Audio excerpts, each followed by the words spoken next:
Assalamualaikum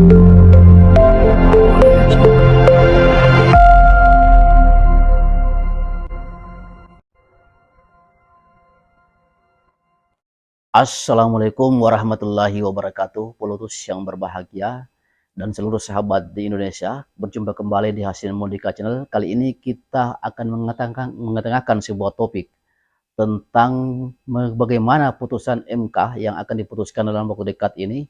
Apakah masih tetap dengan proporsional terbuka atau telah dirubah sistemnya menjadi proporsional tertutup dengan adanya tuntutan dari sekitar 6 orang pada tahun yang lalu, sekitar 2023, yaitu dari PDIP, kemudian dari Partai Nasdem, Yono Pintadi, Paul Roji, dan lain-lain. Nah, apakah MK akan mengabulkan dari tuntutan pemohon-pemohon tersebut atau masih melihat fakta-fakta yang ada bahwa masih kuatnya keinginan masyarakat, termasuk para bacalek, untuk tetap melaksanakan sistem proporsional terbuka?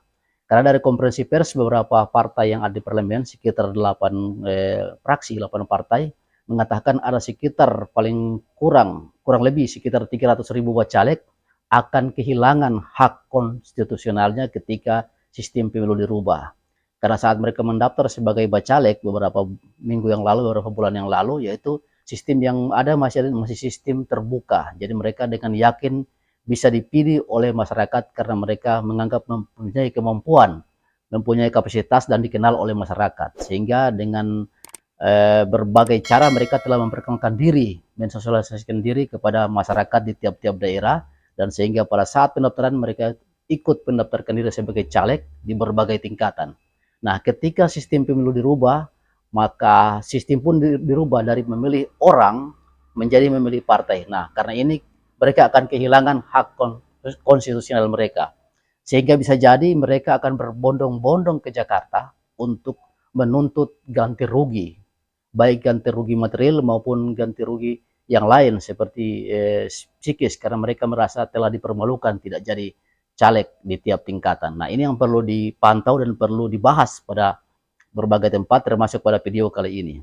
Kita melihat dalam 18 partai yang ada, yaitu kalau diperkirakan dalam konferensi pers dari beberapa partai kemarin, yaitu sekitar 300.000.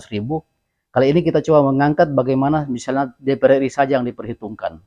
Kalau DPR RI setiap partai itu mencalonkan calegnya sekitar 580 orang. Nah, sekarang ada sekitar 19 partai, minus PDIP berarti cuma 18 partai.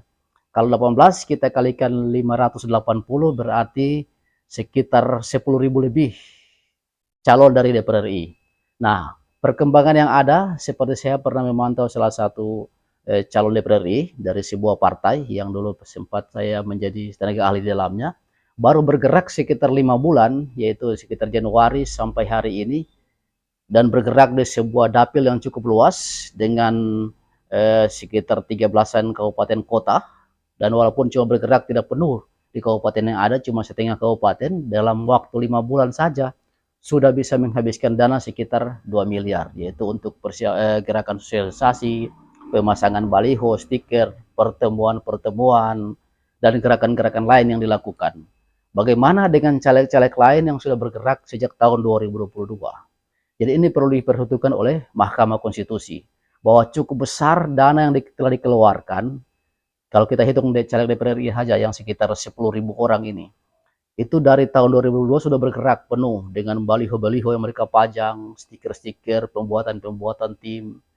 Nah, begitu besar dana yang ada, dan ketika hak konstitusional mereka dicabut, lalu partai dalam pemilu 2024 nanti kita memilih partai, lalu mereka kehilangan hak.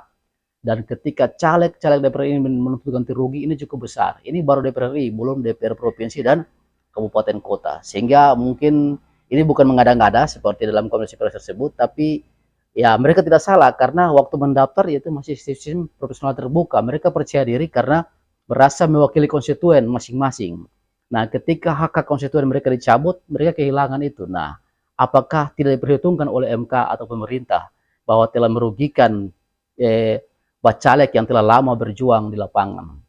Karena rata-rata kalau DPR RI itu tidak bergerak di tahun 2023, mereka sudah bergerak jauh-jauh hari 2022 bahkan 2021, karena wilayah yang cukup luas, cakupan yang cukup luas, mereka bergerak sudah dari 2 dan 3 tahun sebelumnya untuk mencapai 2024. Nah, jika kita kalikan sekitar 110.000 bacalek, yang kalau kita lihat dalam satu partai yang ada di DPR, sebuah praksi, untuk menjadi seorang bacalek, minimal dia harus punya dana yang siap sekitar 10 miliar.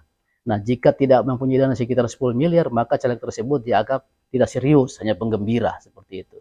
Jadi kita bayangkan, itu dianggap dana minimal. Nah, saya pernah menanyakan kepada kawan saya yang ada di Jawa Timur, yang calon dari Dapil Kediri, Nganjuk dan sebagainya, untuk sekitar Jawa Timur itu persiapannya sekitar 30 sampai 50 miliar yang ada untuk menjadi caleg calon jadi. Kalau tidak ya dianggap caleg-caleg penggembira. Jadi bisa dibayangkan betapa besarnya kerugian para caleg yang sudah begitu bersosialisasi, pertemuan-pertemuan, membentuk tim, bergerak di media sosial. Lalu ketika sistem pemilu dirubah dan mereka kehilangan hak konstitusionalnya, mereka harus mengadu kemana? Nah, jika mereka berkumpul dan mengadu ke MK, ini sebuah kerugian yang cukup besar. Jika kita hitung, dari 10.000 orang, rata-rata jika meminta kerugian yang kecil saja, diganti misalnya 2 miliar, kali 10.000, itu sudah sekitar 2.000 triliun. Itu baru untuk caleg dari DPR RI. Bagaimana untuk caleg-caleg provinsi dan kabupaten kota? Nah, ini kita perlu hitung. Dan bagaimana ketika mereka berbondong-bondong ke Mahkamah Konstitusi, lalu meminta nanti biaya penginapan, biaya tiket transportasi pesawat, karena mereka telah dirugikan dan mungkin akan berlama-lama di Jakarta. Dan ini akan mungkin bisa membuat chaos. Jadi, mungkin ini jadi perhitungan tersendiri Mahkamah Konstitusi di luar hitungan-hitungan hukum, bahwa mereka telah mendaftar dengan saat itu sistem yang ada sistem terbuka, lalu tiba-tiba setelah pendaftaran berjalan dirubah sistemnya menjadi tertutup. Nah, ini perlu diperhitungkan karena bacalek-bacalek ini adalah putra-putri terbaik Indonesia yang akan menjumbangkan bagaimana sumbangsi-sumbangsi mereka yang terbaik kepada Republik ini. Lalu hak mereka tercerabut di tengah jalan karena adanya sistem yang berubah. Karena itu benar dengan adanya konferensi pers dari 8 praksi yang ada, bahwa MK tolong memperhitungkan imbas dari ketika sistem ini dirubah dari profesional terbuka lalu ditetapkan menjadi profesional tertutup. Karena karena PKPU sudah berjalan dan bacalek-bacalek yang ada di seluruh Indonesia telah melakukan sosialisasi, telah melakukan pertemuan-pertemuan, telah membentuk tim, lalu tiba-tiba hak-hak mereka dicabut di tengah jalan. Mereka tidak perlu lagi berkampanye karena orang-orang akan mencoblos partai. Ya, tinggal mereka meminta kemurahan hati dari ketua-ketua partai apakah mereka akan didudukan di DPR di tiap tingkatan atau tidak. Nah, ini kan sangat berat. Tapi jika masih terbuka, itu hak mereka karena suara terbanyak. Jadi dalam video kali ini kita akan meninjau betapa besarnya kerugian yang jika mereka menuntut balik ke MK ini cukup besar ini. Baru DPR RI saja kalau kita rata-ratakan saja 2 miliar paling rendah. Mereka minta kerugian itu sudah 22.000 triliun. Belum kalau dari DPRD provinsi dan kabupaten kota itu bisa sampai ratusan ribu triliun yang akan diganti oleh MK. Seperti itu. Jadi semoga MK bijak dalam waktu dekat ini ketika memutuskan apakah sistem pemilu tetap dengan sistem pemilu proporsional terbuka atau mau dirubah karena sesuai dengan keinginan beberapa pihak penuntut, dan apalagi tidak ada partai besar yang mengusung supaya sistem ini dirubah, yaitu PDIP. Jadi mau ikut bagaimana partai penguasa atau mengikut suara-suara rakyat yang hari ini masih meminta agar sistem pemilu ini tetap dilaksanakan secara terbuka. Jadi demikianlah Polotus, semoga tayangan ini bermanfaat. Bila taufiq wal hidayah, wassalamualaikum warahmatullahi wabarakatuh. Kinatawa.